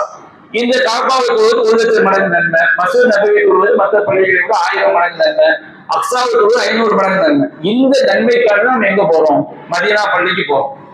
உங்களுக்கு என்ன சொல்லுவாங்க, நீங்க ரசூலுல்லாஹ்வை ஜியாரத் பண்ணணும், அவங்க நம்மளை பாக்குறாங்க, இதெல்லாம் தப்பான நம்பிக்கை, மார்க்கத்துக்கு எதிரான நம்பிக்கை. நாம மதீனாவுக்கு போறது மதீனா பள்ளியில் தொழுவதற்காக தான் நம்ம போறோம். அந்த போன இடத்துல கபூர் ஜியாரத் பண்ணலாம்னா பண்ணிக்கலாம். கபூர் ஜியாரத் எப்படி பண்றது, கபூர் ஜியாரத்தின் போது புது மையவாடிக்கு போனோம், எப்படி கபூர் ஜியாரத் பண்ணணும், அதுதான் ரசூலுல்லாஹ்வுடைய கபூர், அபூபக்கர் சித்திக், உமர் அவங்க அடங்கப்பட்ட அந்த கபருக்கு போய் அவங்களுக்கான துவா செய்யறது. அஸ்ஸலாமு அலைக்கும் யா தார கௌமில் முஃமினீன் இன்னா இன்ஷா அல்லாஹு பிக்கும் லாஹிகூன் நஸலுல்லாஹ லனா வ லகுமுல் ஆஃபியா.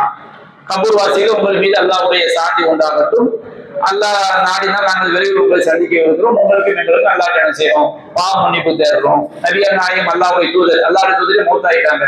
அப்ப நம்மளும் ஒரு நாளைக்கு மௌத்தாக போறோம் அப்படிங்கிற எண்ணம், சூருல் குபூர், நீங்க கபூர்களை ஜியாரத் செய்யுங்கள், இன்னஹா துதக்கிருல் ஆகிரா, அது உங்களுக்கு மறுமை சிந்தனை ஏற்படுத்தும்.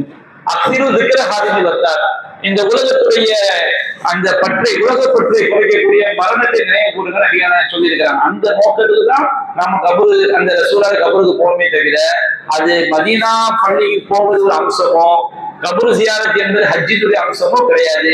அங்க போய் கபூர்ல போய் கையேந்தி சஜிதா பண்ணி பல தப்பான காரியங்கள் செய்யற மாதிரி செஞ்சு நம்ம அமர்தாமனை செஞ்சு விடக்கூடாது, அழித்து விடக்கூடாது. அப்போ நாம மதீனா பள்ளிக்கு போறது நன்மையை நாடி போறோம். நபியா நாயகம் சொல்லி இருக்கிறாங்க, மாபைன பைத்தி மின்பரி ரவுதத்து நபியாவும் ஜன்னா, ரசூலுல்லாஹ் உரையாற்றிய மின்பருக்கும் ரசூலுல்லாஹ்வுடைய வீட்டுக்கும் இடைப்பட்ட பகுதி வந்து சொர்க்கத்துடைய பூங்கான்னு சொல்லியிருக்கிறாங்க. இப்படி சொன்னாங்களே தவிர அந்த இடத்துல தொழணும் ரசூலா செய்ய சொல்ல. அப்போ அதுக்கு பல கருத்துக்கு அந்த ஹதீஸ் சரியான ஹதீஸ். அதனுடைய விளக்கம் ஏராளமான விளக்கங்கள் சொல்லப்படுது. அந்த இடத்த மறுமையில் அல்லாஹ் சொர்க்கத்துக்கு வைத்திடுவான். நபிகள் நாயகம் நம்ம சொர்க்கத்துக்கு போகக்கூடிய அறிவுரைகள் அந்த இடத்துல இருந்து சொன்னாங்க. அதனால சொர்க்கத்தின் பூங்கான்னு சொல்லப்படுது. பல விளக்கங்கள் சொல்லப்படுது. நம்ம அதை ரவுதான் நம்புறோம். ஆனால் அந்த இடத்துல போய் தொழுவதற்கு முண்டியடிக்க வேண்டியது அவசியம் இல்லை. மதீனா பள்ளியில எங்க தொழுதாலும் ஒரே நன்மை தான். அந்த இடத்துல தொழுகிற வாய்ப்பு கிடைக்க தொழுதுகள் எல்லாமே தவிர அங்கு தொழுதா கூடுதல் நன்மை, அதற்காக போட்டி போட வேண்டியதோ முண்டியடிக்க வேண்டியதோ எதுவுமே கிடையாது. அந்த இடத்துக்கு உள்ள ஹதீஸை நம்ம என்ன செய்யறோம், நாம நம்பிக்கையை கொள்கிறோம். இந்த அடிப்படை நம்முடைய பயணங்களை என்ன செய்யணும், அமைத்துக் கொள்ள வேண்டும். இது உங்களுக்கு சின்ன சின்ன சந்தேகங்கள் உங்களுக்கு என்ன செய்யலாம் ஏற்படலாம். என்ன சந்தேகம் சொன்னோம்னா, இப்போ ஜம்ராவில் கருந்தறியறதுல ஒரு ஆளுக்கு முடியாம போயிடுச்சு, இவர் சார்பா இன்னொரு ஆள் எரியலாமான்னு கேட்டா எரிஞ்சுக்கலாம். ஏன்னா ஹஜ்ஜையே ஒருவர் செய்ய முடியாவிட்டா இன்னொருவர் செய்யலாம் போது நமக்கு நாம எரிஞ்ச பிறகு இன்னொருவருக்கு என்ன செஞ்சுக்கலாம், எரிந்து கொள்ளலாம். ஆனால் நம்ம யாருக்காண்டி எரிகிறோமோ அவர் உண்மையிலேயே முடியாம இருக்கும்.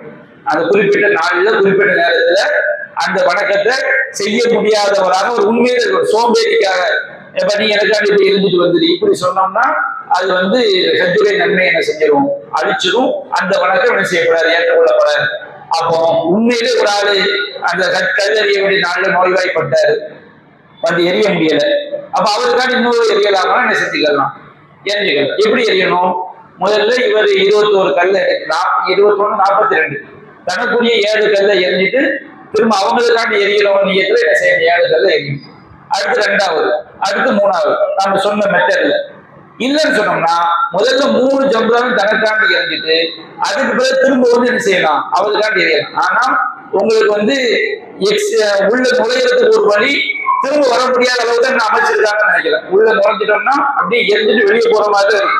திரும்ப வர்றது சிரமமா இருக்கக்கூடாது. அதுக்காக நம்ம என்ன பண்ணலாம்னா, மற்றவங்களுக்காண்டி உண்மையிலே ஒழுங்க முடியாம ஆயிட்டாங்க, அவங்களுக்காக நம்ம எரியிறோம். எரியும் போது முதல்ல நமக்குள்ள 7 கல், அடுத்து அவங்களுக்காண்டி எரியிறோம் நெய்யத்துல 7 கல், அடுத்து 2வது ஜவன் நமக்குள்ள 7, அடுத்து அவங்களுக்காண்டி 7. எப்படி செஞ்சுக்கலாம், நாம எரிந்து கொள்ளலாம். இதுல உங்களுக்கு ஒரு சில ஏதாவது கேள்விகள் இருக்குன்னு செய்யுங்க, சொல்லுங்க, நம்ம நிகழ்ச்சி என்ன செஞ்சுக்கலாம், இதோட முடிச்சுக்கலாம். அடுத்து இன்னொரு உங்களுக்கு சந்தேகம் என்ன ஏற்படும்னா, மக்காவில் இருக்கும்போது ஹஜ்ஜை முடிச்ச பிறகு உபரியான உம்ராக்கள் செய்யலாமான்னு கேட்டா என்ன செஞ்சுக்கலாம். சில உலமாக்கள் செய்யக்கூடாதுன்னு சொல்றாங்க. ஆனா மார்க்க ஆதாரங்கள் அடிப்படையில செய்வது என்ன இல்லை, தப்பு தடை இல்லை. நபிகள் நாயகம் ஸல்லல்லாஹு அலைஹி வஸல்லம் ஆயிஷா ரலியல்லாஹு அன்ஹா அவங்க உம்ராவை விட்டுன்னு சொல்லிடுறாங்க. ஆனா அவங்களா ஒரு உம்ரா செய்ய நினைக்கும் போது ஹரமுக்கு வெளியே போய் என்ன செய்யறாங்க, இஹ்ராமுடைய நியத்து வச்சு ஒரு உம்ரா செய்ய சொல்றாங்க.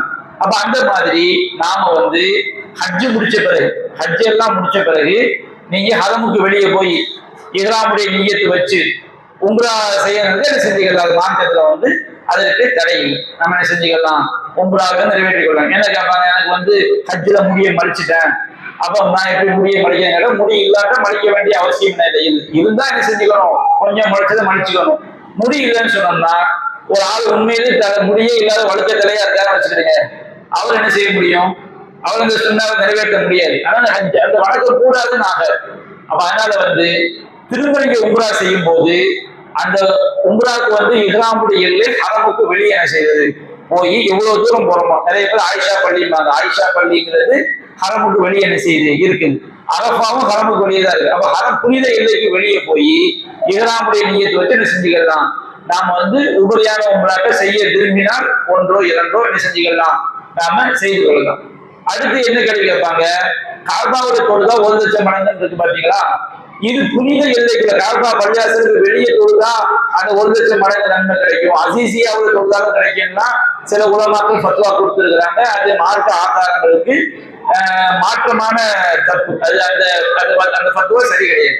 காபாக்குள்ள தொழுதா மட்டும்தான் 1 லட்சம் மடங்கு. காபா என்பது காபத்துல்லாவை சுற்றியுள்ள மஸ்ஜிதுல் ஹராம். அந்த மஸ்ஜிதுல் ஹராம் கூட தொழணும். நீங்க மஸ்ஜிதுல் ஹராம்ல இடம் இருக்கும் போது வெளியே ரோட்ல தொழுதாம 1 லட்சம் மடங்கு என்ன செய்யாது, கிடையாது. சில உலமாக்கள் அந்த மாதிரி ஃபத்வா கொடுத்திருக்கிறாங்க. அதாவது புனித எல்லைக்குள்ள தொழுதார். இன்னும் நீங்க விளங்கிருங்க, மாதவிலக்கு பெண்கள் புனித எல்லைக்குள்ள இருக்கலாம். எங்க போகக்கூடாது, மஸ்ஜிதுல் ஹராம் கூட என்ன செய்யக்கூடாது, போகக்கூடாது. புனித எல்லையே பள்ளிவாசல் வச்சுக்கிறீங்க. அது மாதவிலக்கு பெண்கள் இருக்கிறதுக்கு அல்லாஹ் என்ன செஞ்சிருக்க, மார்க்க என்ன செஞ்சிருக்காரு, அனுமதி கொடுத்திருக்கு. அப்போ இது மஸ்ஜிதுல் ஹராம் தொழுதா 1,00,000 மடங்கு நண்பனா, அந்த பள்ளிவாசல அரசாங்கம் எவ்வளவு பெருசா விரிவாக்கம் செஞ்சாலும் நம்ம உள்ள போய்க்கலாம். அரசாங்கமே பள்ளியை விரிவாக்கி வந்துட்டா பிரச்சனை கிடையாது.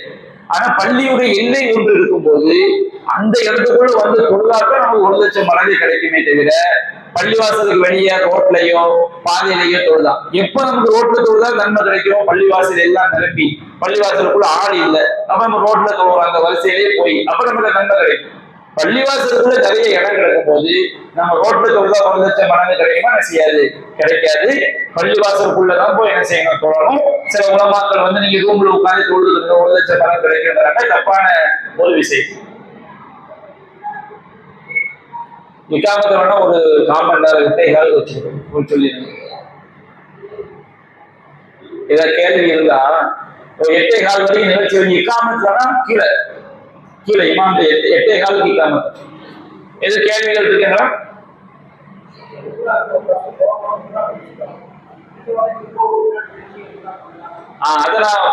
அதாவது அவங்க என்ன கேட்கறாங்கன்னா, ஹஜ்ஜுக்காண்டி நீங்க மற்ற காலங்கள்ல உம்ராவுக்கு போனீங்கன்னு வச்சுக்கிடுங்க, உங்க உம்ராவை முடிச்சுட்டு நீங்க உம்ரா ஹரம கொள்ளையை போய் செஞ்சுக்கலாம்.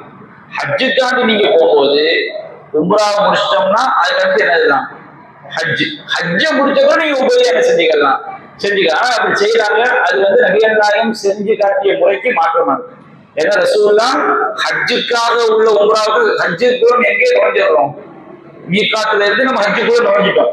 ஒரு உம்ரா தான், அதுக்கு பதிலாக என்னது ஹஜ்ஜு. அதுக்குள்ள நம்ம மற்ற உம்ராக்கள் என்ன செய்யக்கூடாது, நுழைக்கக்கூடாது. ஹஜ்ஜு முடிச்சப்போ என்ன செஞ்சுக்கலாம். தவாஃப் எவ்வளவு நாள் செஞ்சுக்கலாம். நீங்க இஹ்ராம் விடுபட்டீங்கன்னா தவாஃப் எவ்வளவு நாள் என்ன செஞ்சுக்கலாம். ஹஜ்ஜுக்கு அந்த இடைப்பட்ட காலத்திலையும் சரி, ஹஜ்ஜை முடிச்ச தவாஃப் எவ்வளவு நாள் செஞ்சுக்கலாம். உம்ரா உபரியா செய்யறதால ஹஜ்ஜை முடிச்ச போல செஞ்சுக்கிறீங்க. செய்யாட்டாலுமே என்ன கிடையாது, பிரச்சனை கிடையாது. செஞ்சுக்கலாம். ஹஜ்ஜை முடிச்ச போல நீங்க செஞ்சுக்கலாம்.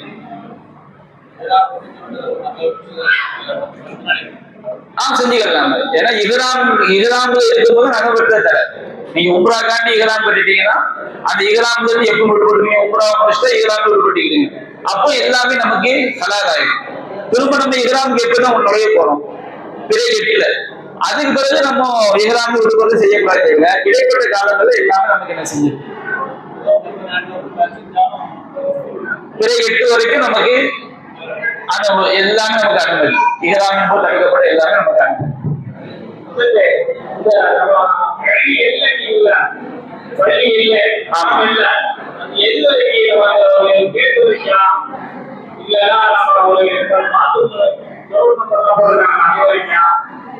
தொழுவதற்கு உரிய பகுதி அது உள்ளதும் போகணும். நிரம்பி வந்துச்சுன்னா ஓகே. அதான் சொன்ன. இப்ப நம்ம பள்ளியாசத்தை வச்சுக்கோங்க. இது பள்ளி என்பது இது முடியதான் பள்ளி. அங்க பாத்ரூம் இருக்குல்ல,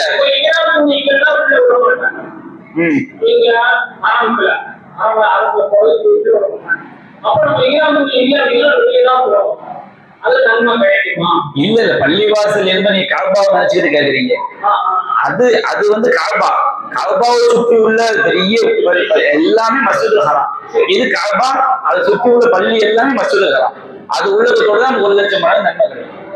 நீ காபா வளாகத்துல இல்ல, அதுவும் மஸ்ஜிதுல் ஹராம். அதை சுற்றி உள்ள எல்லா பள்ளியுமே என்னதான் மஸ்ஜிதுல் ஹராம். சரி சொல்லுங்க.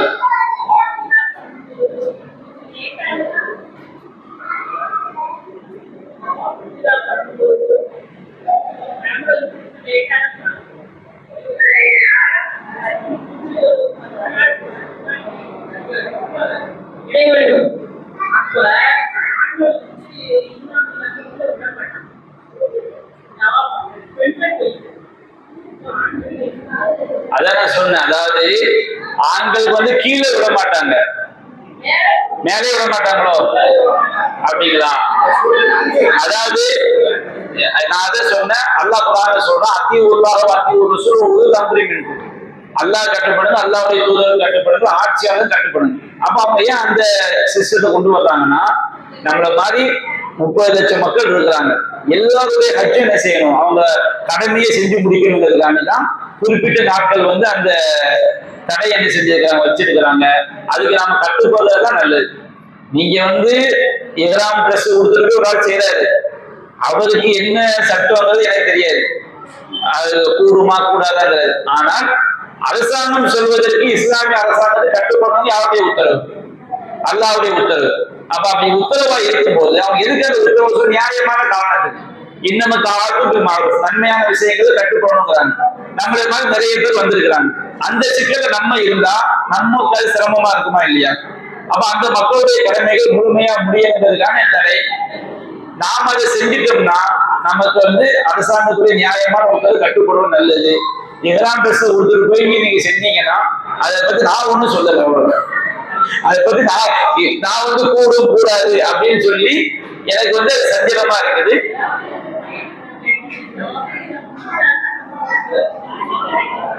காது கேட்கல.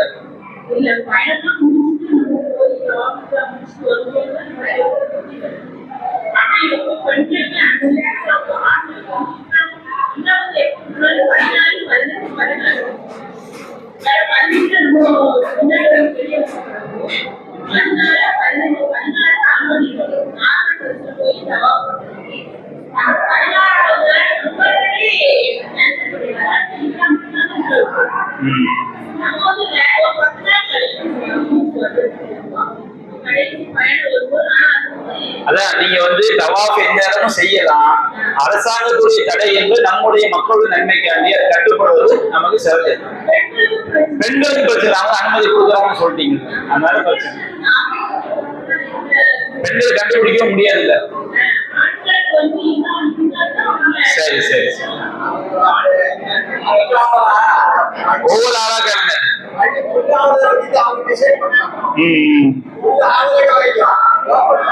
சரி சரி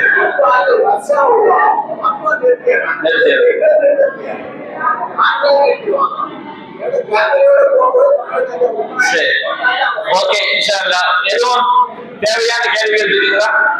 முடிச்சுக்கிடுவோம். உங்களுக்கு கேள்வி கேட்டா தனிப்பட்ட முறையில் கேட்டுக்கிறேன். எப்படின்னா ஆமா செய்யணும். சரிங்களா? சரி, முடிச்சுக்கிறோம். வேற எதுவும் சந்தேகம் இருந்தா கேட்டுக்கிறீங்க, தனிப்பட்ட முறையில் கேட்கணும். சுப்ஹானக அல்லாஹும்ம வ பிஹம்திக அஷ்ஹது அல்லா இலாஹ இல்லா அன்த அஸ்தக்ஃபிருக வ அத்தூபு இலைக்.